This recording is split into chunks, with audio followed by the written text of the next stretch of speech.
మూలం ఇదం జగత్ అన్నట్టుగా అపార సంపన్న కుటుంబ వర్గంలోకి ఈ కర్కాటక రాశి వారు చేరబోతున్నారు. అందులో ఏమాత్రం సందేహమే లేదు అని చెప్పి గమనించాలి. అలాగే రాజపూజ్యం 6, అవమానం 6. కనుక మీరు ఎక్కడికి వెళ్ళినా ఇంట్లో బయట వ్యాపార సేవారంగ కార్యక్రమాల్లో మీ మాటకు బలం పెరుగుతుంది. అన్నింటా విజయం మీ సొంతం అవుతుందని చెప్పి గమనించగలగాలి. అలాగనే పునర్వసు నక్షత్ర జాతకులకు చాలా బాగుంది. పుష్యమీ నక్షత్ర జాతకులకు చాలా బాగుంది.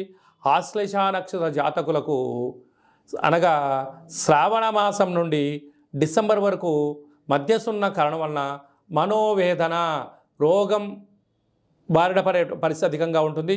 చాలా జాగ్రత్తగా ఉండి తీరాలి. కాకపోతే వీరికి ఒకవైపు అష్టమస్థాన శని సంచార స్థితి జరగడం, 30 సంవత్సరాల తర్వాత శని భగవానుడు తన సొంత గృహంలో ఉన్నప్పుడు వచ్చినటువంటి ఈ క్రోధినామ సంవత్సరం అవ్వడం వలన నిత్యము పరమేశ్వరుడికి అభిషేకం చేసుకోవడం